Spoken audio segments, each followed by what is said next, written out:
Now, hello everybody, my name is Christian and welcome back to Skycast, and we have been watching multiple areas of concern, anywhere from the tropics where we've seen Rafael make landfall in Cuba as a Category 3 hurricane, or shifting up to Colorado where you've seen almost 6 days of snow now. 20 feet fell in the Denver International Airport, or shifting over to California where a large wildfire sparked. Let's go ahead and get right into it. Now, a major concern for today, a high risk, very rare high risk of excessive rainfall through portions of central Louisiana. This slight risk and marginal risk stretches all the way up into portions of western Kentucky, even into portions of extreme southern Indiana. That slight risk stretches from areas of Clarksville, Tennessee, all the way down into portions of the Gulf Coast. But this moderate and this slight risk is what's going to be major of concern. Numerous amounts of rainfall have fallen within this area, and we are seeing some active flood warnings in effect for this area. And just look at the amount of rain that is currently falling. It has looked like this all day. That moisture from the low front, which is actually dropping some snow over here in Colorado, but that moisture from that low front that's up there, and then down here towards the tropics. Tropical Storm Rafael, the moisture that is coming from this tropical storm is also feeding into the area down here. So it has multiple areas. The rain keeps training, and that is why the Weather Prediction Center has issued that high risk. This is very concerning. Even if you're not in a low-lying area, some flooding is possible. So do not drive into it, turn around, do not drown, stay weather aware, stay vigilant, and don't travel if you don't have to. From the flash flood warning, we can see down here that 3 to 6 inches of rain have already fallen. A rainfall rate of 1 to 2 inches within an hour. If you don't know kind of what that is a lot for a storm. You can see on the radar you have those yellows and that red producing heavier rainfall. And then an additional 1 to 3 inches are expected in the Warren area. Flash flooding is ongoing and is to be remained to continue. And that is possible anywhere within that high risk. You can see this kind of the outline of the MD right here, anywhere from Port Arthur. One thing that's really cool about this map is that you can edit it fully. So I did edit a little bit of it so you can kind of see the county areas if you're curious on that. But this MD stretches anywhere from St. Joseph down into portions of Beaumont and Lake Charles. So anywhere within this area, and even stretching all the way up into portions of Kentucky, you could see some of that flooding concern. So once again, be weather aware, turn around, don't drown, and just don't travel if you don't absolutely have to.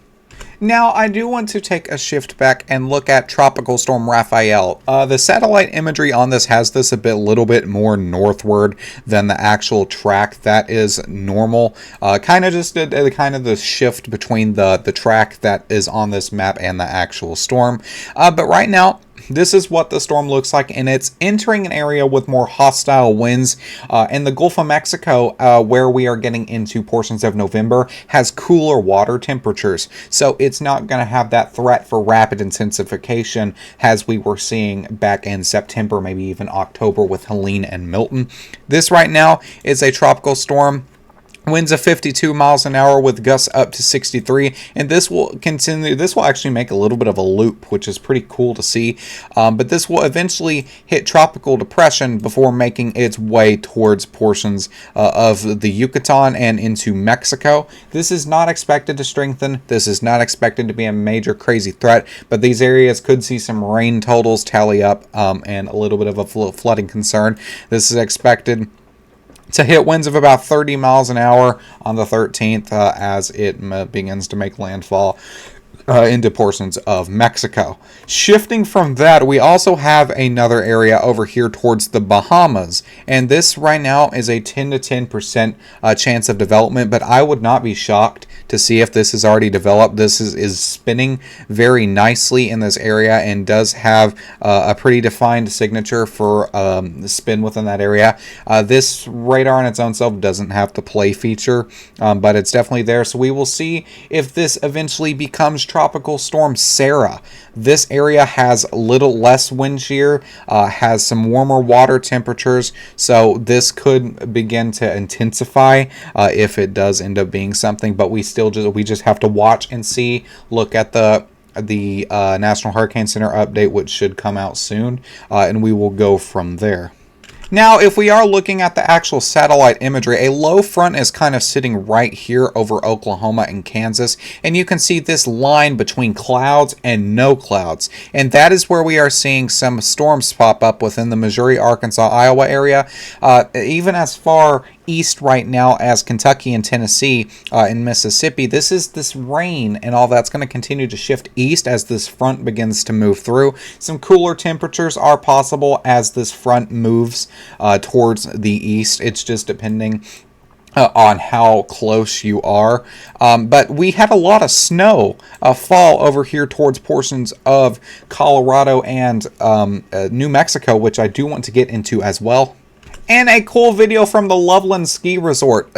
Parker, the official snow dog of this area, was out on a snowplow actually helping clear the mountains and giving his paw of approval. Very cute to see. But this area will be open for skiers in the Colorado area. But if you look at the video, this is how much snow fell over the last 4, 5, 6 days. Today is the 6th day, and it did calm down pretty drastically about midday. Almost 20 inches were reported in portions of Colorado, so that is a lot of snow. Even some higher elevation areas got upwards of 23 to almost 25 inches, so definitely a lot of tally snowfall. 2 to 3 feet were some areas in New Mexico as well, where we did see blizzard warnings and lower visibility rates. But this is now wiped off. That dry air has moved north, and we can now enjoy this as it begins to melt fairly quickly as warmer temperatures are just around the bend. And another area of snow through portions of Colorado. Going to full screen this real quick, my bad. But you can see a lot of those tallies within this area. Look at it on the banister there and in the floorboard. That is a lot of snow. You can see it on the trees weighing down the trees. The snow weighing down the trees like this cold, this wet, this heavy snow. That is what caused a lot of the power outages, as tree branches and stuff fell down, knocking those power lines over. And then, well, the last photo, you can see the branch and stuff within this area, and once again the railings all the way down the stairs. This is a lot of snow, and in the background you can see it's even towered over the roofs and the trees. So this is a very significant snow event. This is something that will likely be put on a record list. And if you want more photos like this, you can follow me on X at Collins_WX, where I do try to get these and repost them and get the information out. More further updates and in-depth updates are posted on there as well, so feel free to drop a follow. Link is in the description. So besides that, that's all I have for you guys today. Thank you guys so much for tuning in and choosing Skycast as your go-to weather. Stay safe, have a great day. Remember to follow me on X, link in the description. Have a nice day and enjoy the snow.